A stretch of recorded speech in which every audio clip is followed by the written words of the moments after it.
thank you for joining me. I'm going to give it a minute. It looks like it is started now. Sorry, I'm a couple minutes late. We had a little technical difficulty. I had to download some new version of something for Facebook. So I'm glad you all have joined me though now. I hope your Thursday is going well. It's really pretty here and a gorgeous day. We've been outside a lot, so we love these kind of days. I know all of you have joined me today to learn a little bit more about sleeping through the night. What does that entail? How can we have it? How do I get it? The whys and the whats behind it. The first thing I do want to mention to you first is last week I covered the importance of the basic foundations of what you need to set in place before your child is even able to sleep through the night. So if you didn't catch my video from last week, I highly encourage you to go check that one out. It's from last Thursday, and it just lays the basic needs, what needs need to be met for your child, the different sleep strategies, the different sleep techniques. How can you lay that foundation down first, because that's going to be able to lay the foundation, get it solid before we even move on to how they can actually sleep through the night. So be sure and go catch that one. If you need me to tag you in it, I will be happy to. You can comment on this and I will go back and tag you in that video as well. So then we know that we have that laid and that portion is down. Now we can move on to sleeping through the night and what it entails.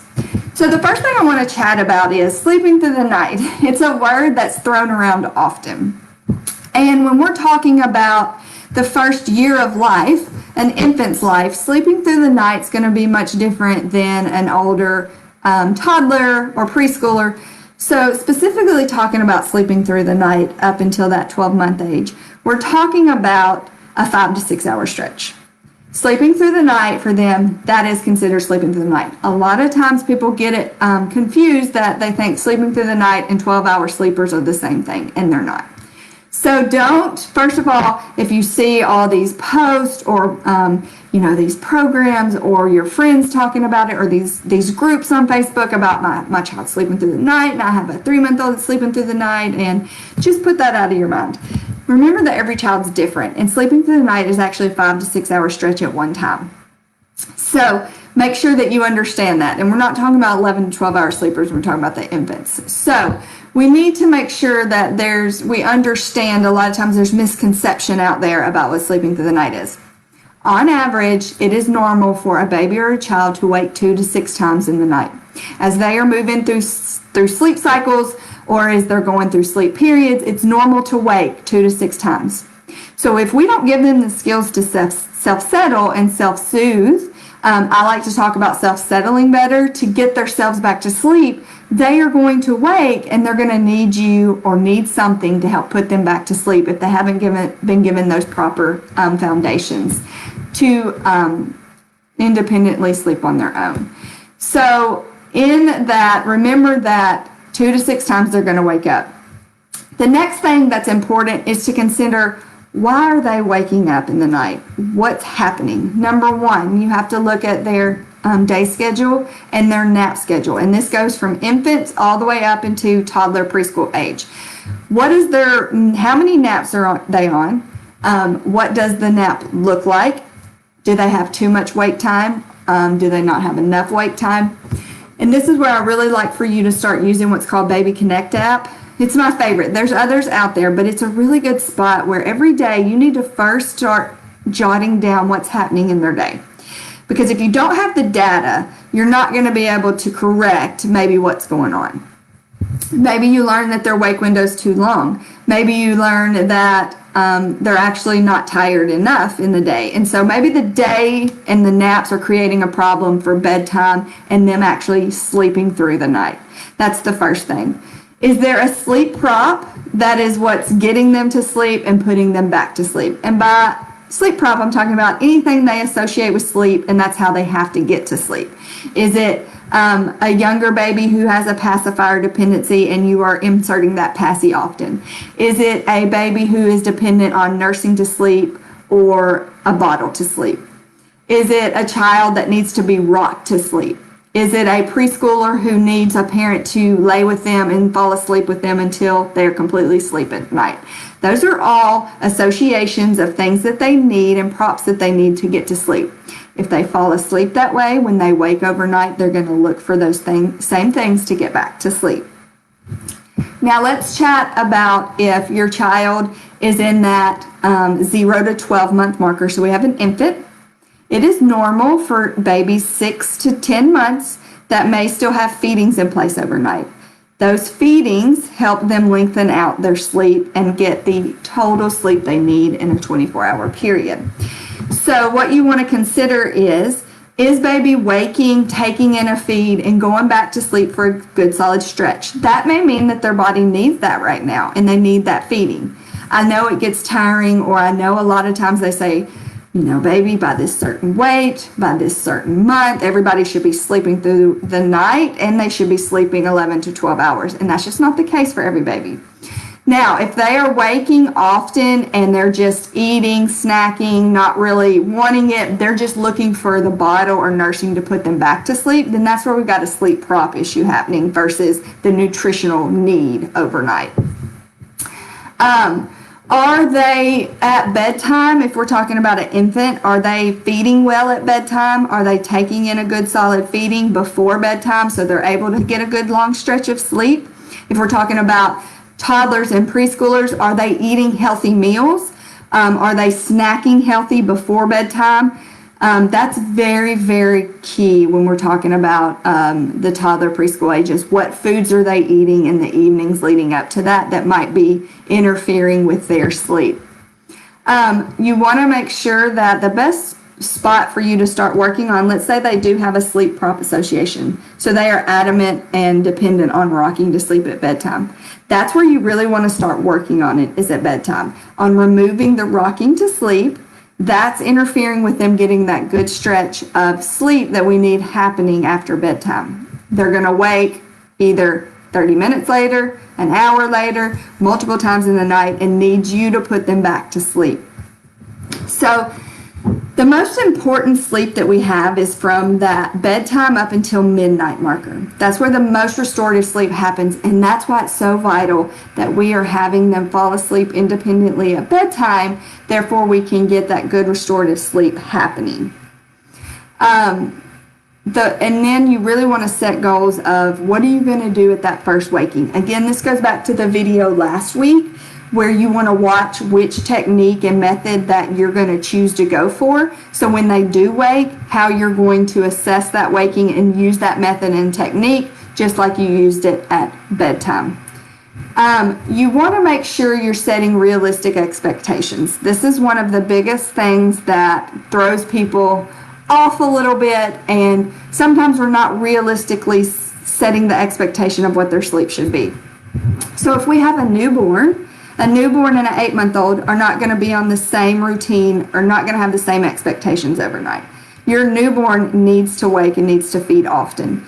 Your 8-month-old may still be taking in a feed overnight, but he should not be waking 5 to 6 times and wanting to nurse that many times. For most 8-month-olds, that's not needed or required for what they need. And that's actually interfering with their healthy sleep habits. So you want to lay that up and know exactly what you are going to realistically look for. The next thing what you need to do is you need to lay out, if you have a 3-year-old who has never slept, it's probably not going to be realistic that everything's going to get fixed and corrected within a few days. And I know I see it a lot of times at the toddler and preschool age because you've been going down this path for so many years that you are just tired and you're exhausted and you're ready for them to sleep through the night. And I say that's one of my favorite ages to actually work with because there is so much we can do, there is so much we can change to get them sleeping through the night. So, like I said, all of these things go together to get a child sleeping through the night. When they do wake in the night, the most important is how you're going to handle it and how you're going to assess it. Let's say you're ready.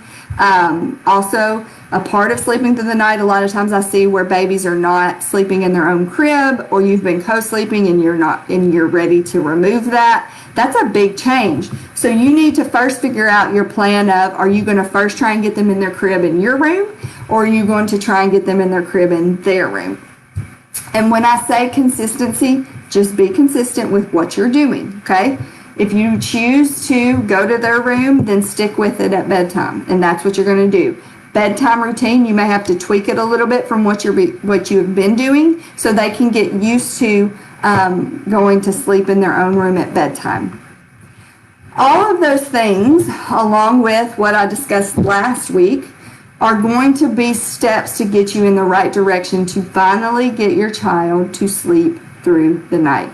And the biggest one, obviously, I see a lot, are those sleep associations and those sleep dependencies. So if they are used to rocking to sleep, they're going to want you to rock them to sleep. And that's what we've got to move away from. And we've got to find other methods and other techniques that we're going to use instead to finally get them sleeping through the night. I'll share a story this week that I am working with a newly turned 5-month-old. And this family had reached out to me, and they're very exhausted. This is their first child.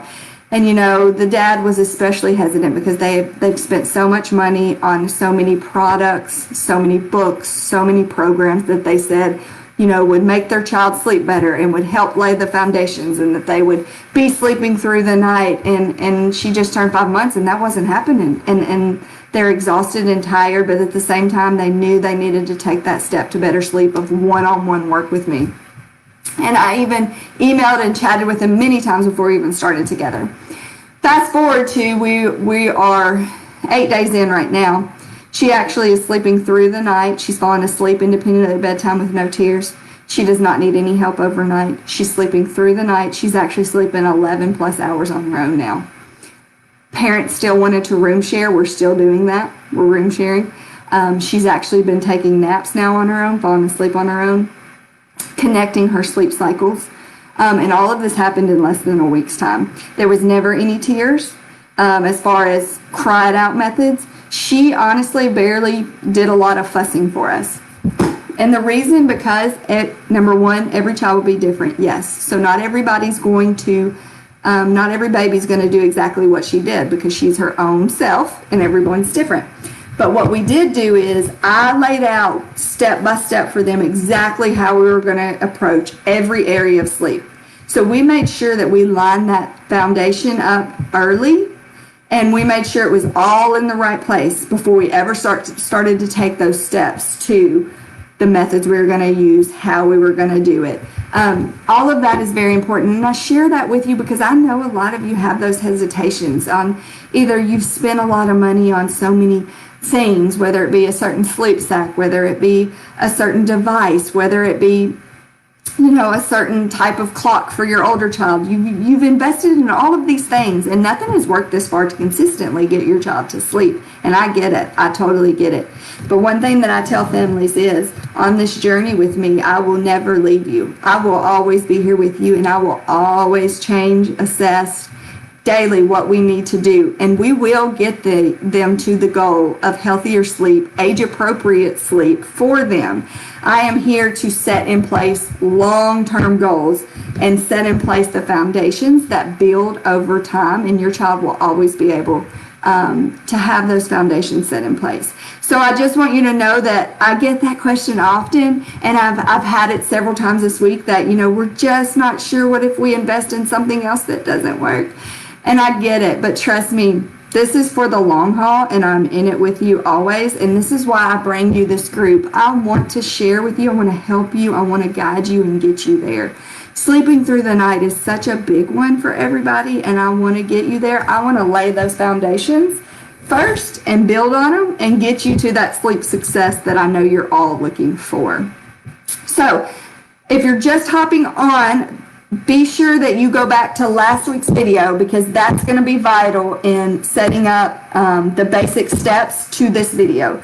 You want to make sure you know that all the basic needs are met, that you have all the foundations laid, what method and technique you might be choosing, and then we would come into how do we actually sleep through the night, and setting the realistic expectations of Looking at that day schedule, looking at that day sleep. How are we falling asleep? If we're falling asleep with a sleep prop, we need to work on removing that sleep prop. Bedtime is the best spot to do that. Again, I talked about in here where restorative sleep is happening from bedtime up until midnight. So that's where we really want to work on them falling asleep independently on their own. Setting those realistic expectations for your child, making sure that, you're not comparing your newborn to a 12-month-old. They're going to be in different categories, right? So what I want you to do is watch both these videos. Let me know if either of these you have additional questions. I'll be happy to answer those and help you. I know we have a lot of new members to this group, especially a lot with newborns. Be sure and check out the newborn videos. I have tons of those, and I will be happy. Comment if you would like, and I'll be happy to share those resources with you.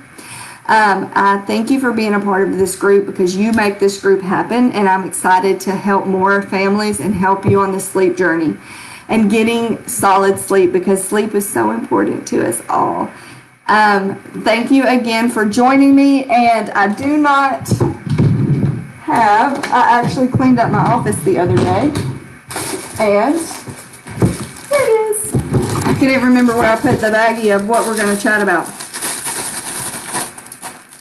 on our live. And next week, I'm actually going to be out of town for a few days, so I'm not positive which day I will be doing a live, but I will keep you updated on it. That was a blank one. Let's see. Oh, that was just a question about noises. Wake up, and they were just wondering about if you're a light sleeper. I'm a really light sleeper, and my almost 8-month-old talks and sometimes yells in her sleep and wakes me up all the time. She sleeps in her own room, but every noise she makes wakes me up. And that was just a mom saying she was a light sleeper, and actually answered this question for her, that I actually started using white noise myself. So if you find you're the mom and your baby's sleeping well, but you're still not sleeping well, I highly would advocate for you to look into some white noise. I have an app on my phone, and I actually prefer brown noise. That's my favorite.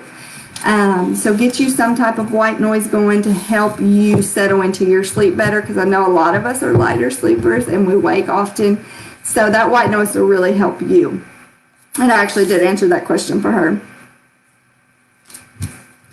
That question I answered last week. It was about getting your child on the video last week. How do you get them to sleep and stay asleep, and how do you also wean? That was on the video last week. This one, getting my 7-month-old to go to sleep before 10 p.m. and he's a terrible napper. All right, who's in this category? Who has a terrible napper, and who has a little one that might go to bed later than they need to? So this is a great one. This will be a fun live to do. So we'll be talking about how do you get your 7-month-old to go to sleep. And this specific is before 10 p.m. So we most definitely want to get sleep happening before that time.